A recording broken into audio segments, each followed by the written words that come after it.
Greetings, greetings, everyone. This is round two. I don't know if we're going to be live streaming today. I hit live stream. Yes, there we go. We're live. We're streaming now. Hey, for those of you who are waiting right at noon, we were there for you. We were there right at noon. But all of a sudden, Yoga said, we're not live streaming. So let's try this again. I have Max with me. Yoga dude, as you can see. My name is Uncle V, Uncle Vigilante. It's the Uncle Vigilante Show, and this is Epic Cash Live. My favorite part of the week, Friday, noon, Eastern Time. It is 4/22, April 22nd, 2022. And last night was my wife's, yesterday was my wife's birthday. So happy birthday to you, Yana. So look, I originally had this this Epic Cash Live titled Epic Meme Lords, because I wanted to pay homage to some of our memers who have just done some wonderful work this week. But then was having a little pregame with Yoga, and he shared some insights, and I changed the name of it to Monero Deja Vu. So that'll all come together here shortly. But I do want to, I'm going to go right in here, and I'm going to say good day, because for whatever reason, sometimes it takes that first comment for others to follow. So build it and they will come. Post it and they will comment. All right. So those of you who are coming here, come on. If you're watching this, smash that like button. Subscribe to the channel and share it with others if you don't mind.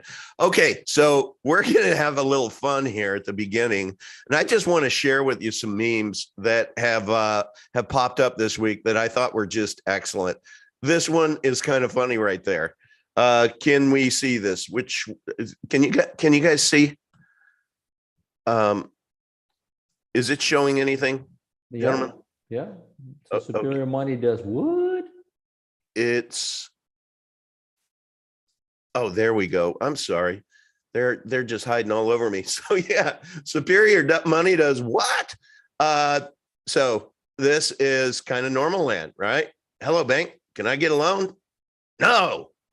But if you've been hanging around long enough with us, you will know that we have on our roadmap the bank of me, where you're going to say, hello, self.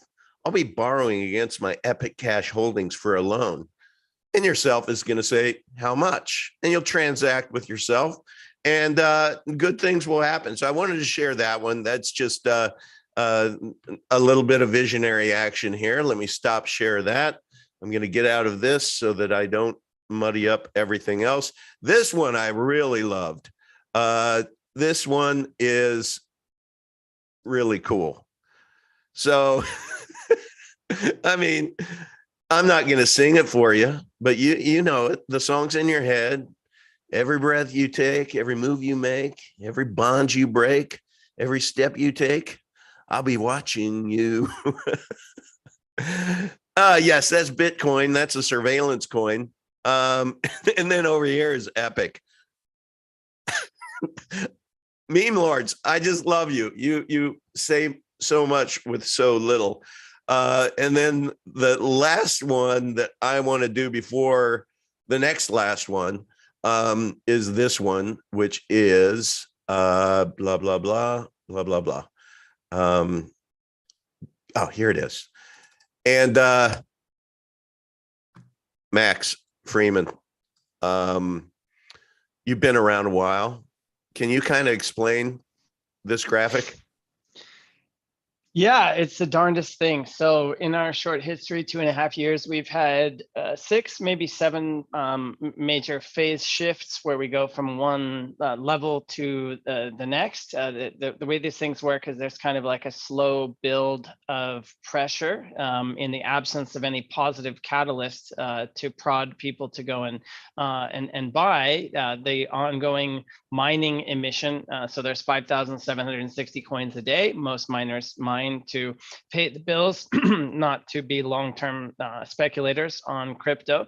So that selling behavior tends to bleed out the price, and then some news item or just any type of catalyst will come, and we go from X to Y. And it's the darndest thing, because I'm sure we've all experienced it in our lives, friends and family. Okay, getting into crypto in the first place is like pulling teeth, and getting them to consider Epic is a step even harder. Okay, if it's not on Coinbase, how good can it be? I'm just going to wait until it's more expensive to buy. People's psychology really works against them in terms of being able to see clearly what's going on here and accumulate wealth. And so what we see, and I can confidently predict that this will happen again. So mark my words and call me on it if it doesn't happen.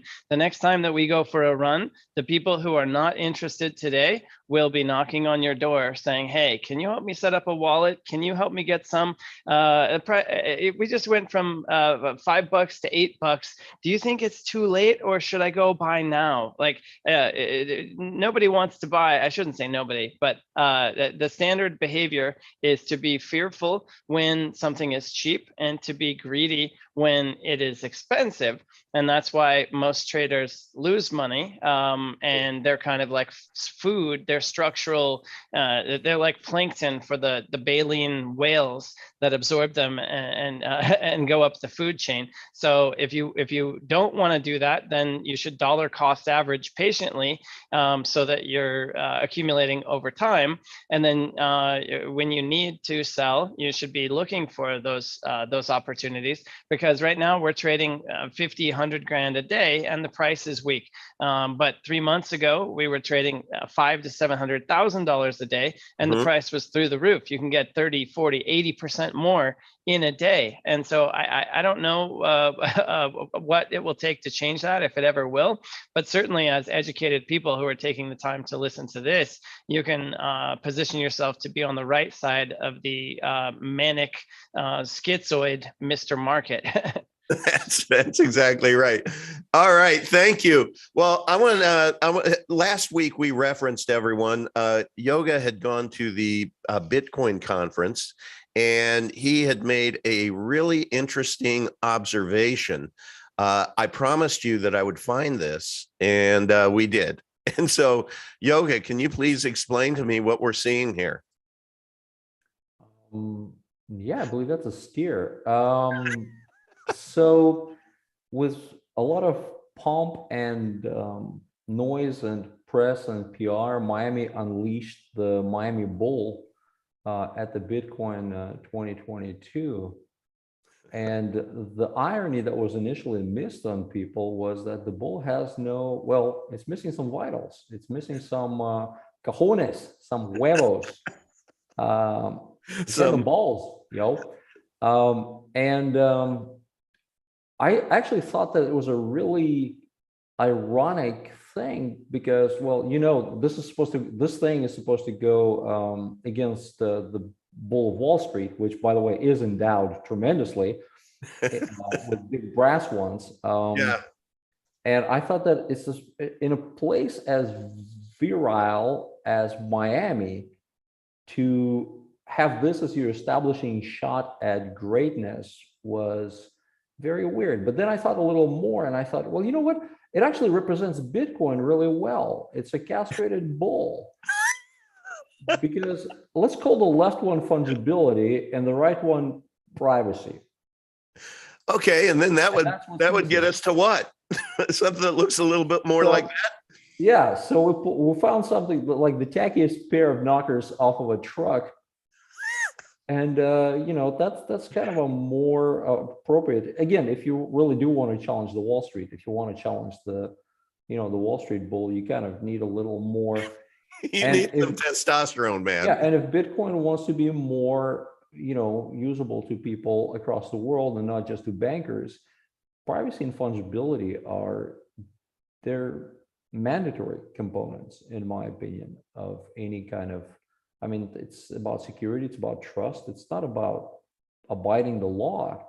I mean, there's nothing illegal about privacy. There's nothing inherently illegal about privacy at all. No. Privacy does not absolve you of responsibility before the law. So it's interesting how it's kind of skewed as something that's naughty and, and potentially criminal. There's nothing illegal about privacy. Well, for those who may feel that way, I would just ask, are you naughty and are you criminal for actually using cash for certain transactions throughout the day and week? That's about as private as you can get. But I did learn, interestingly enough, this week that that's not even fully private, because anytime any kind of paper currency goes into the financial system, it is scanned. Serial numbers. Yeah, the serial numbers. That's the Crypto Shark did like a while back.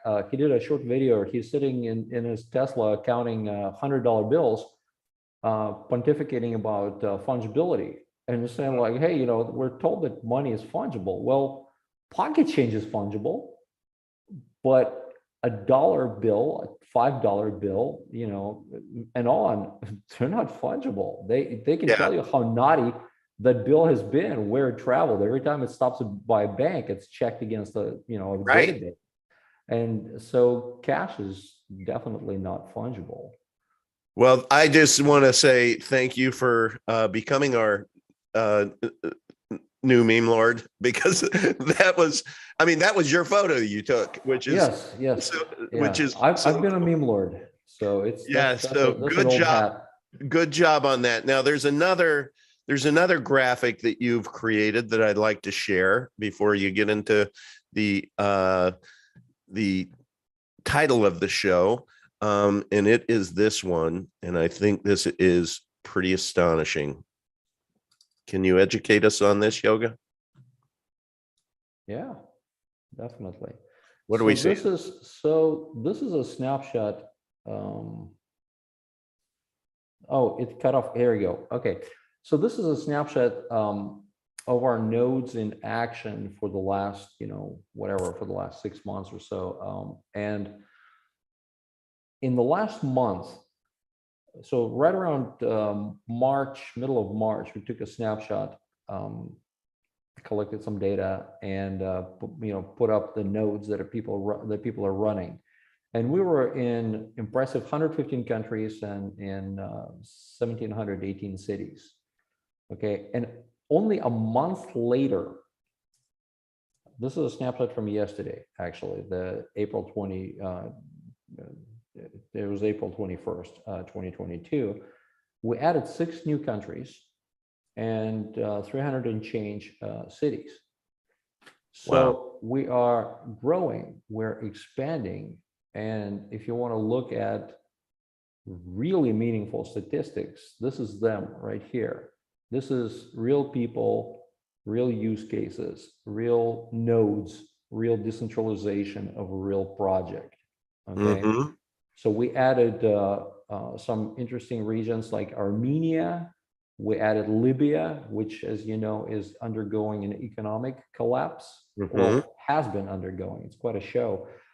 We added Tunisia, Jamaica, and Zimbabwe. And we also added Greenland. Actually, somebody in Nook, Greenland, is keeping warm, running an Epic server. So that's pretty awesome. It's really exciting to see this kind of adoption at scale. Okay, so for a newbie, how many other projects out there? Let's call them layer 1 projects or layer 2. I don't care. But how many other projects? Do other projects traject similarly in their first 2-3 years, or? No. I mean, especially not so broadly. Like, Monero had a pretty good run right out of the gate, but it was basically US and Germany. Okay. But to actually have this level of expansion and this level of diversity, no, definitely not. I mean, Bitcoin, it took a while, for it to kind of get big. I mean, quite a while, really. And with later projects like Ethereum, again, if you looked at Ethereum early distribution, especially, I mean, this was like a US and European phenomenon with some adoption in China, largely because of miners. But we we get around. I mean, we're all over the place. We have tremendous spread across all of Europe, including, and Eurasia. So we're in Kazakhstan, Mongolia, we're in Russia, but if you actually look at Europe itself, we're in just about every place in Europe and in quantity. We're in Ireland, we're in UK, we're in Germany, of course, but we're also in Portugal, we're in Turkey. In the last couple of months, we actually added like 150 plus miners in Turkey alone. And that's meaningful. That's decentralization right there. That is real people using Epic. And I want to kind of use that as kind of a jumping off point into the next thing I kind of want to talk about, and talk about price, if I may. Absolutely. Because and before you do, I just want to say, somebody made the observation, Lydia. So we have many new miners selling newly minted coins. So I think that may have a little to do with what you're going to share, or no? Yeah. So, I mean, I would think like some of the people, who proclaim to be critical thinkers and, skeptics and so on would say, well, so you guys are expanding, but the price is dropping. What gives? What's going on? And to me, this is something I don't really look at price. I kind of look at trends. But to me, I had this weird like Monero deja vu from the early days of Monero. And by the way, I'm a former Monero miner. Okay, a lot of us are here from Monero, so we don't crap on Monero in the Epic community. We are critical of ourselves as well as of other projects. So if we say something that is critical of any project, we put ourselves to the same level of scrutiny. So this is objective criticism. And Monero is really, it's not bad. It's actually a pretty cool thing. Neither is Bitcoin, as we talked about last week. It's not bad. It's a pretty cool thing. But when I look at them, I look at a trajectory for us. That's our path. Their path is our path to greatness, to getting bigger. Monero started off small and humble. And when Monero started expanding, when it was like in the $30 to $50 range, before it became what it is today at about 4.7 billion market cap, respectable. Monero had this period of time where the adoption kicked in and there were more nodes coming online and more people are using it, but the price came down. And we're going through that right now. And what happens is mass adoption without a mature infrastructure is what you're looking at. So people start using, at that time, people started using Monero. Right now, people are beginning to use Epic Cash. People transact between themselves in Epic Cash. Somebody might pay somebody with Epic Cash. Somebody will have an increasing number of people collecting Epic Cash for causes on Epic Fund Me. Now, those causes are immediate needs. And today, people can't pay for things with Epic Cash directly. So what happens? They accumulate some Epic from the community, and they're forced to sell it due to their economic circumstance today. This is the same thing that happened with Monero. Before, and you say, well, shit, if you keep growing and people keep dumping Epic, that just means that it's going to come down and down and down. That's not the case, because what we've seen happen with Bitcoin, with Monero, with Epic, we're just, we're kind of in that phase right now, is at some point, people realize the value. The word gets out and you start getting the upside of the mass adoption, where people are saying, oh crap, this Epic thing is really happening. So if I'm getting paid in Epic, I might want to hold off selling it.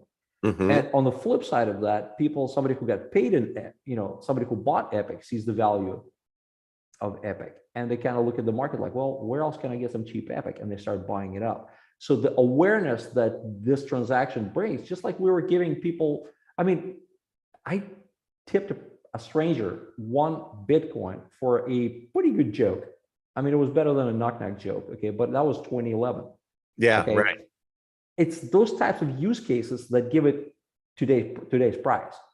The reason why Bitcoin is at 40 grand today is because people were doing that kind of stuff way back then. The reason why Monero today is at 4.7 billion is because people were doing this kind of, practical use cases. In fact, for a while, Ricardo, Fluffy Pony, the saint patron of Monero, he was telling people not to buy Monero, but to mine it, and not to sell Monero, not to speculate in it, but to just use it as cash. Some people kind of took a dim view of that, but some people actually persisted and were started using it as money. Mm-hmm. Mm-hmm. And at some point, you get this pivot where the value starts going up because you have mass adoption, you created awareness, you PR'd the brand, if you will. Yeah. Okay. And that's a phase that I believe we're in right now. And again, I'm not hung up on pricing. I'm just looking at it as kind of a dispassionate, dispassionate person. And people will scream hodl, and that's, again, for some people, that's fine. But for some people who are mining it, or for some people who are living in a place where, one epic is actually a pretty good meal. And in some regions, one epic is actually a pretty good meal for a family. Yeah. We can't judge other people's economic circumstances. So that's kind of what I see is happening right now. We're growing. Our map has grown. Yeah. Our reach has grown dramatically. Why is the price? Well, I think that's what's going on with the price. I think that's right. And I will tell you, just because I've had the pleasure of participating in some conversations this week related to trillions, I'm just going to share one screenshot of one page. But I will tell you, trillions is getting the kind of traction that I just, Max, I think you'd agree this just couldn't have been a better week from a progress standpoint. But I want to show you this just because I love how Spencer actually visually tied in this message to be able to educate what trillions is going to be all about. And that's here. So we get to a point in the deck, page 5, introducing Trillions, a new TV series designed to educate and entertain whilst making heroes of the protocols weaved into the storyline. You can think of it as a tried and tested, exclusive, differentiated marketing channel for the blockchain industry, where the first investors will really have a chance to have their projects become deeply intertwined into all 10 episodes of the first series, the first season. There will be 2 seasons. Now, those are external to Epic, but because this whole Trillions TV series is going to be denominated in Epic Cash. Max, can you speak to that? Because you're going to have a little bit of say because you're co-writing this.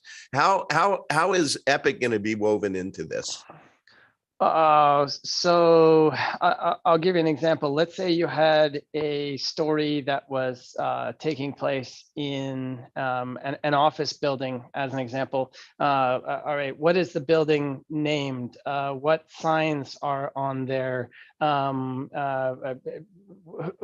What currency is accepted in the gift shop? If you tip the valet for parking your car, anything involving money is going to be Epic. It's not like you whip out your credit card and pay the old-fashioned way. No, you pay with your Epic mobile wallet. If you're analyzing the market cap of Avalanche versus Phantom to see which one might take market share from Ethereum, okay, well, what percentage of Epic's valuation are each of those? Denominating the thinking about everything in Epic. So the product placement, storyline integration partners, primarily big VC-funded companies with a lot of marketing budget to throw around, will be featured in there as part of the plot. So they might come up every now and again, showing Trader Joe versus Uniswap cost, service levels, what you can and can't do with it, that type of stuff.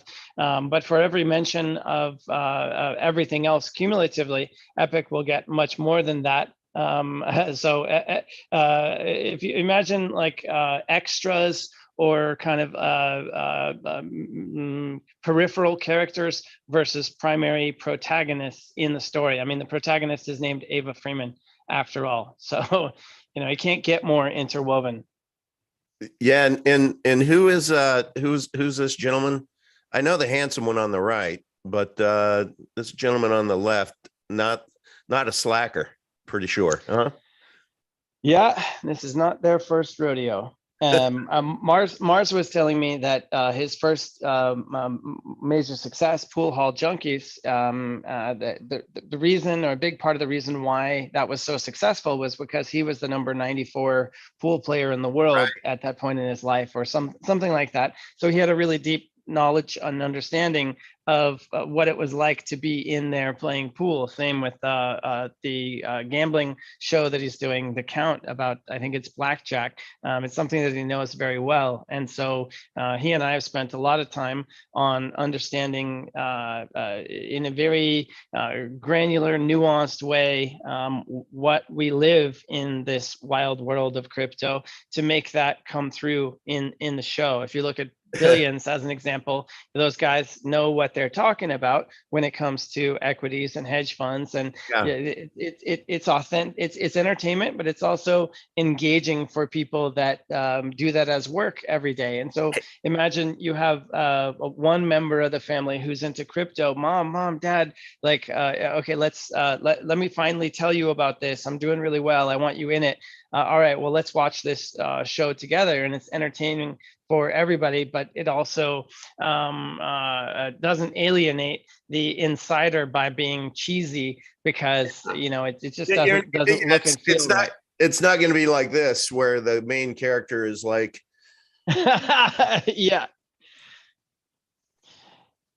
Yeah, if you whip out your ledger to make a payment, the buttons are hard to use. Like, they're just small and you need fine motor control. And so, maybe he fumbles with the ledger and has to click it twice. Little things like that will really matter. Max, I want to ask you a question, and then I'm visually going to give you the answer, but I want people to think about this. So when we talk about how is Epic going to be woven into it, Max, Tom Hanks, main character in Castaway, was that about a man on an island with a basketball? What was it really about? FedEx. Oh, would you look at that there? See how FedEx is intertwined with everything. It's not. You guys blew my mind. I thought it was a Wilson Bull commercial. Yeah. Same with Hangover, Caesar's Palace. I'm going to stop sharing there. And I might show one other page, because this is, this is something here to where, Max, can you talk about the halo impact of what leads up to the release of Trillions? It's not Trillions is kind of the cherry on the top, right? There's a lot of mini infomercials, if you will, interviews that are going to be had with a Jimmy Kimmel, where you're going to have, well, let me just give you let me give you a look at that. Explain this to us, Max. Yeah, this is great. So we don't know specifically who the cast is going to be yet, but let's use these guys as placeholders. Would be great. We think they'll be interested, but until anything is signed, don't count on it. So Morgan Freeman, obviously that'll be awesome for our community. The way it works in entertainment is, you're basically the production pays for the time, and they'll say whatever you want. So imagine we have Morgan Freeman do like dozens of little spoken things on camera that our meme lords can go to work with. We'll have ammunition for years off of that. And a little goes a long way. So imagine there's some dialogue that says, I used to trade on Ethereum, but the gas fees got out of control, so I switched to Avalanche. That little thing right there could, Avalanche is 23 million or 23 billion market cap. Ethereum is 375. So maybe they get another 10% of the way there. That's $50 billion in value that could shift on stuff like this. So people need to understand that there are going to be very strategic partners out there within crypto, like Avalanche, or could be their competitor. It's really going to be up to them, that are going to become active investors in the series. But not only that, equity players as well. And they're going to have a hand in being able to weave in what they would like the message to be in the storyline. So it's a very 1 + 1 + 1 = 111 type approach. And it's just all happening. And I'm really excited about it. So when people are talking about, the price being $1.50 or whatever, it's just like my head is so far away from that kind of small thinking. Let me cancel this. And I'm not suggesting anybody who is thinking about that is small thing. I'm just thinking bigger. It's like that would be a distraction to me because there's so many positive things that are happening. I'm going to give you one little peek in the barrel. Now, remember when I always say start ugly? Well, last weekend had a good conversation with Todd Lewis, and starting this Wednesday morning, get your coffee ready, 8 a.m. We're going to live stream together, and we're starting a series that's going to be the quest for superior money. And it is going to be what I'm going to share with you is like literally the ugly part, but that's okay. I'm giving you insight into how we make the sausage. But when we were talking, I'm like, Todd, when you and Max got together, what were you trying to design? What was your BHAG, your big hairy ass goal? And he said to create superior money. And that was the first time I ever heard it shared that way. And it was like kind of knocked me out of my sock. I'm like, whoa. And then all of a sudden he starts sharing the screen, and he starts putting in, this literally was his screen. We're adding to it. We're fine tuning it, but you'll be able to see this. I'm not going to leave it up long because I don't want to give everything away, but you can take a look at this. The quest for superior money. We're going through all of the qualities that ultimately, if you could design and everybody could get around a table and agree, I don't care if you're a Bitcoin maxi, a gold bug, or if you're somebody that just works for the government and thinks, the government is awesome and their green notes are awesome, and you're really looking forward to the CBDC, digital currencies. I don't care. I think we could all get around the table and not have any of these boxes checked. And that's ultimately the exercise we're going to go through. Is we're going to unpack each one of this. What does borderless mean? Neutral, public, fungible, durable, scarce, etc. Inflation resistant. You can see, Epic, BTC, gold, inflation resistant. Cash that they're inflating like crazy? No. Do you think those digital credits are going to stave off inflation? No. So what we're going to do is going to give you guys kind of the macro overview. And then every week, we're going to go in and take a really deep dive on every one of those and unpack probably 3 at a time, really dig into the definition of terms so that ultimately, when you're having a conversation with somebody out there, you can say, instead of it being, and basically this was honestly, Yoga, I want to give credit where credit's due. It's when you came back from the Bitcoin conference and you said, hey guys, we don't have to be like this. We can be on the same side of the table. Bitcoin's awesome. Without Bitcoin, there's been so many advancements. So, and there's a very small percentage of the Bitcoin maxis that are really actually Pomp said we need to redefine the terms instead of Bitcoin maxis, his words, and he's a Bitcoin maxi, but he's like, I want to change it because I want to call that group the Bitcoin assholes. So, and again, those people, like 99% of them appeared like in the last couple of years. I mean, these people were like late to the party. You might want to take your work in progress down for now because a lot of these people, like when Bitcoin was first starting, people were pretty cool and pretty humble. Yeah. And it was the humility and being open to other things is the reason why today we're looking at thousands of cryptos instead of just one aging crypto. And we ourselves, Epic project, Max admits it, Todd admits, we stand on the shoulders of the giants. We took a lot of their tech and we made it suck less.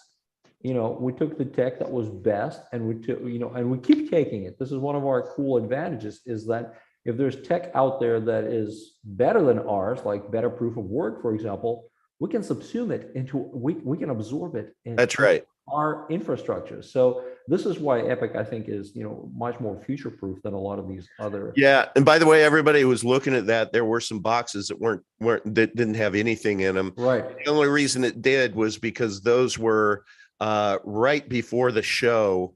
I added those additional ones in because Spencer had suggested we missed a few, so I did. But those, by the time Wednesday comes around, you're going to see a clean version of this, and we're going to show you what we believe is kind of the bookend to that, and then the whole series is going to be unpacking, that front page to the ending page, and being able to just go on that journey with you. And hopefully, if we do this right, it gives you ammunition to become better educated yourself, to be able to say, not defensively, hey, Epic's better than Bitcoin. No, or it's just to say, hey, let's explore it. Let's learn together. Let's get on the same time. Let's go through a mental experiment, the thought experiment, can we? And let's just come to a consensus on superior money. What are the attributes? And fungible. A lot of people don't necessarily understand what fungible is, but let's unpack that. Let's agree on a definition, and then let's go across there and check. Is Epic fungible? Yes. Is Bitcoin fungible? Is gold fungible? Is cash fungible? It's so much more powerful when people connect the dots themselves. It's not you proving them wrong. It is them arriving at the natural, informed conclusion on their own. And we're not saying like, oh, well, whatever you invested in is crap. We're objectively and honestly talking about our shortcomings and their shortcomings. And we're saying like, hey, we're right now today compared to Bitcoin, we're a nobody with tremendous potential. Exactly. We're and not, you know what they say about potential. Right. And the flip side of that is we're not an aged commodity. And we have learned and we've addressed a lot of the shortcomings from the other cryptos that have, billions of dollars of market cap.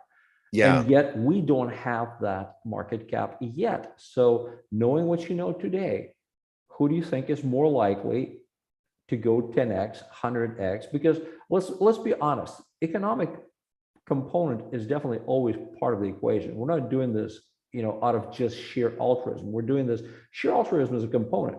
Making the world better is a component. But the total component, part of it, like who wouldn't want to get rich doing this? I think people would. Yeah. So again, it just gives you more data points to make your own decisions that are grounded in reality, in objective, quantifiable reality, not hype, not shilling, not pump, not some exuberant, enthusiasm, okay, that'll get you in trouble, but calmly, like those bulls in Bull Durham, a more calm and organized approach to maximize your potential.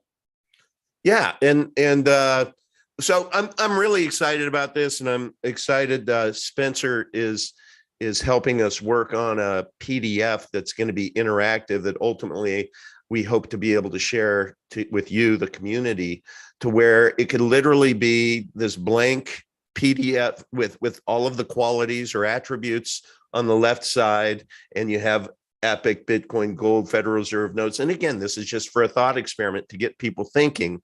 And then you could have conversations around inflation and what does inflation mean to the value of your money, the power of your spend. And within each cell, you can click on a green check mark or a red X, and then it will auto-populate that. So you could go through this together and say, hey, can we agree that that both Bitcoin and Epic are scarce?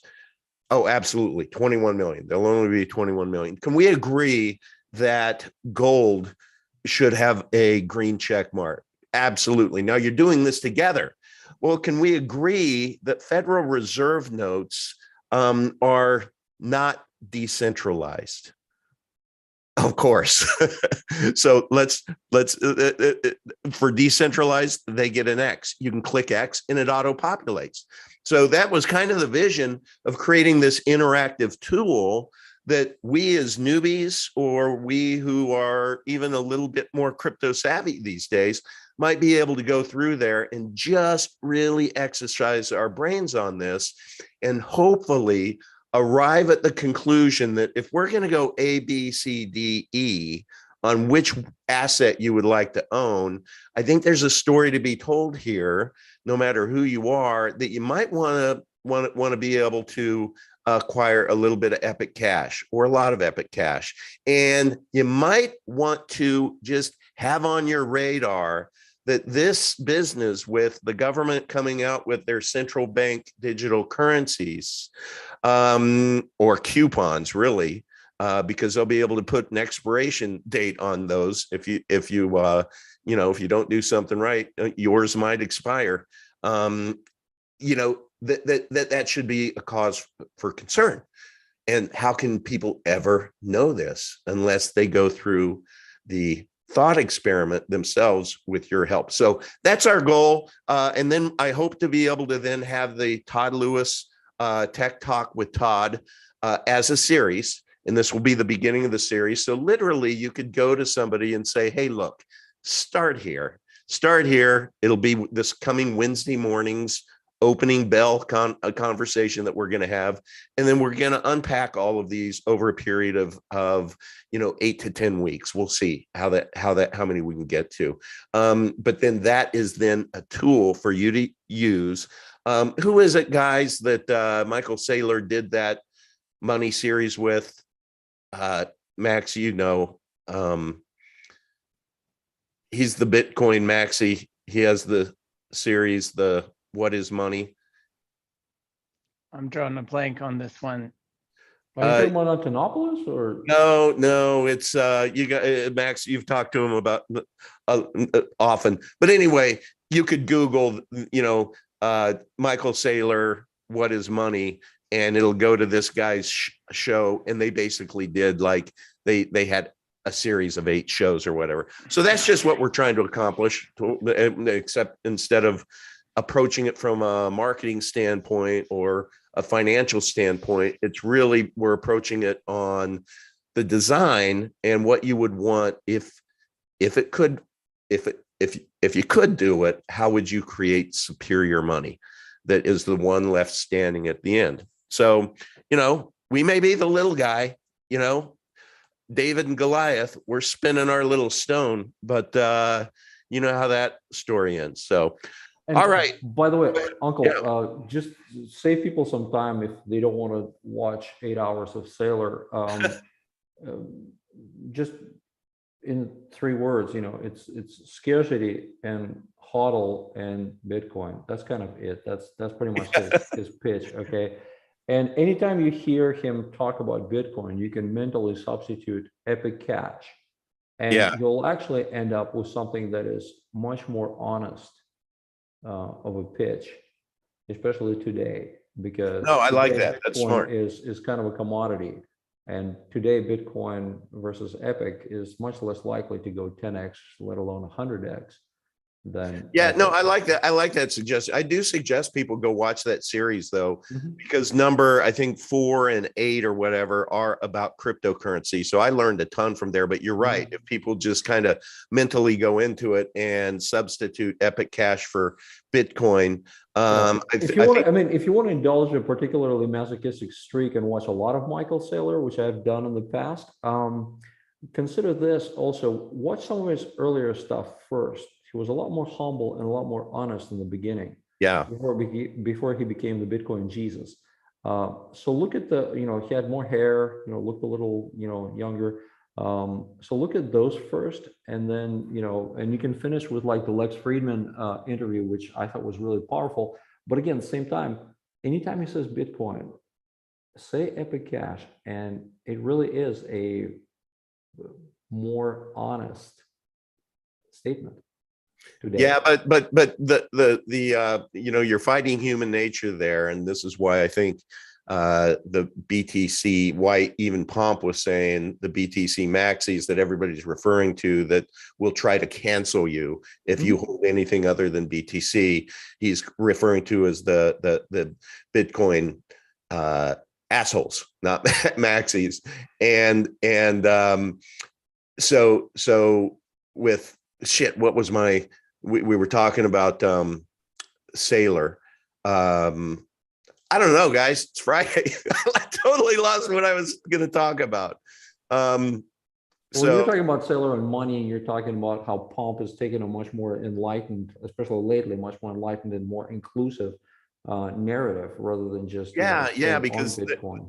Because I can't remember they referenced it in his recent one of his shows to where 87% of Bitcoin holders also hold other crypto assets. And so in that 13%, there's probably a good percentage of those who are lying because they don't want to be canceled by those with the big mouths. And which they did with his freaking show that he did with his podcast. It's like he had it up. I listened to it. It was freaking awesome. I went searching for it to be able to send to you because I thought you'd really enjoy it coming out of the Bitcoin conference. And he self-censored. He took it down, and I couldn't believe it. And it's because he got a rash of shit from these BTC assholes. Just like that interview where Max and I, and Mike, when we get absolutely destroyed by the Bitcoin maxis. That interview got taken down later because they realized that even though they were muting our mics and doing all these cheap stunts, our message was pretty obvious and honest. Yes. And thank you, Epic Rising. It's Robert Breedlove. That is who I was referring to, who did the series with Michael Saylor. Yeah. All right, guys. Well, it's 12:50, and unless you guys have anything else to say, I'm kind of out of bullets here. Anything? Small announcement. Yeah, sure. Sorry, just real quick. So Vitex is going to be adding a USDT pair. I mean, love it or hate it. That there's going to be one more pair for being able to get Epic on Vitex. People asked for it, and it's happening. Excellent. That's great. Okay, sorry, Max. And I think I know what you're going to say. Yeah. Can you pull up the E3 translations? I can. All right. Sorry about that. No problem. So how are we going to get all the rest of the countries? One way that I can think of to do it is to go to where the fish are and speak their language. So we've got currently 54, I think it is on the list, something like that. Yeah, 56. It looks like a couple more. Oh, there's some header rows. Okay, 54. We'll see how this goes, and then there's a hit list of ones that make sense beyond that.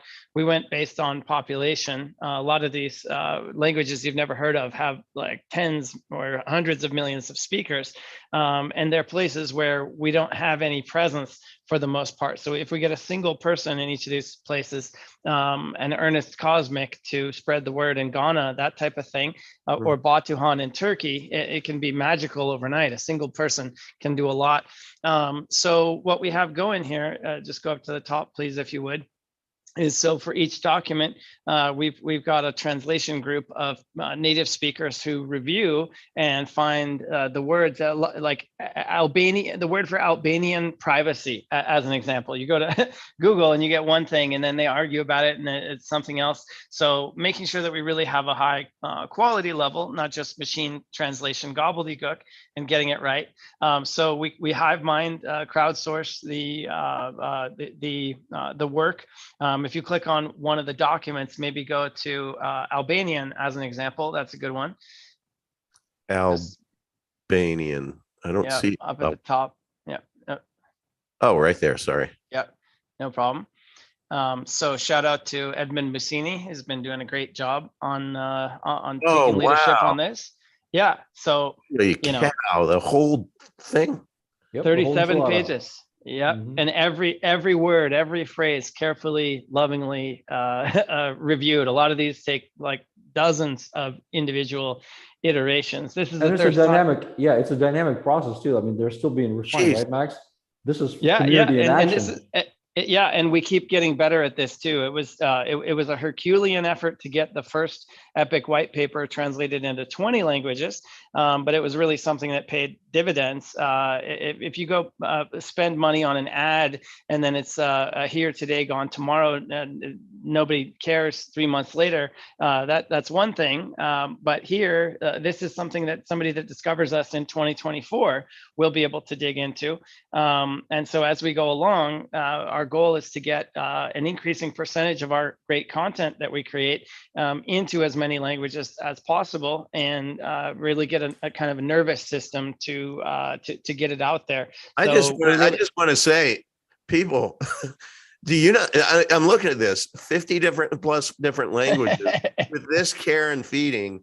This is astonishing. How many, if you had to judge us against other layer one protocols out there, how many translations does anybody else focus on anything other than few languages? They Nobody don't. does anything like this. It's a desert. There's no content in any of these languages beyond like a little bit of BTC and Ether, maybe if a coin is based somewhere. But Max, Bitcoin, even as of a month ago, they were just very proudly declaring that their white paper is now in 40 languages. 40. Okay. Wow. 10 years later, 40 languages. So I mean, more than 10 years later. Sorry, 13 and that's years a later. 9-page. That's an 8-page document. That's mostly charts. I mean, this is astonishing. So whoever on the team, I know that you guys are so diligent at this, but just seeing it now, this is the first time I've really kind of opened it up, and it just hits me how are we going to get Madagascar if we don't speak Malagasy? Absolutely. This is amazing. So look, that's pretty awesome. For everybody who's participating in that, thank you. That was that like made my day. And we really need more help. Vontefroos and McMurphy are leading that, so shout out to them. Great. If you hear one of them saying, "Hey, do you know any Sesotho speakers that can help us out with this?" Please, do help and get engaged. The only thing standing in the way of us being everywhere is those granular action steps by each of us as individuals to help move the needle in some small way. We can all do something. So as I always do, please find a way to get involved in whatever you can. First stop, if you're new to this, come to Telegram. That's where we engage mostly. t.me/epiccash. Come on in there, say hello, and we'll direct you to where you need to go. If you're interested in trading or mining, or if you're a woman who really just wants to associate with some other very lovely women who are into crypto and exploring it themselves. There's a ladies of Epic. And they're awesome. And I just think that people can find anything in there. If you're a memer, come on in. If you have those digital talents, we have a ton of fun in there. And yeah, and I this week I interviewed Ernest, and please go back down to the video below and listen to Ernest. And this is just an example of one person. I call it leading with his chin versus his hand out. He has a job to where he works from basically noon to midnight. He has 2 kids, lovely wife. And what he does from midnight to whatever time he goes to sleep is he creates these amazing videos about Epic Cash. And they're really good, by the way, very educational. I mean, bite-sized, just really, really good. If we could have 100 Ernests out there, please, if you're that guy or gal who likes to create video content, please reach out to me. I will help you however I can, and I will give you at least my audience, exposure. I want 1,000 people out there talking about Epic Cash. And Uncle, the thing is, if people can make a meaningful contribution for themselves, we're not asking people, to do something just for the greater good of humanity or something like that. Okay, we're not asking for help. We're letting people help themselves. Mhm. That's the cool thing. I mean, getting to Epic today, where we are at this price at this particular point in time, before we really explode. I mean, think about this. This is a chance for people, who missed it, getting into Bitcoin in the first 3 years of Bitcoin's existence. Bingo. You can have today, I don't care how badass you are, if you're just starting in Bitcoin, unless you're Elon Musk, to do something to really meaningfully move the price point of Bitcoin for an individual is a Herculean task. Yeah. But with Epic today, you can really flex your power. You can take a position and flex your power and Mhm. get meaningful yield this is meritocracy. This is distilled accomplishment. I like that. Distilled accomplishment. Perfect. Yeah. Perfect description. That's great. Well, gentlemen, thank you for another great show. Everyone in the chat, thank you in there. Sorry, I haven't been really paying that much attention, but I love you. And we'll be back. Please, Wednesday morning. I hope you make it. I hope you make it an appointment with your coffee mug. I'm really excited about this series with Todd Lewis, and we're going to start it this Wednesday. So, okay, everyone. Max Yoga, have a great weekend. And everybody out there, the same. Be safe out there. And until next time, cheers. Take care.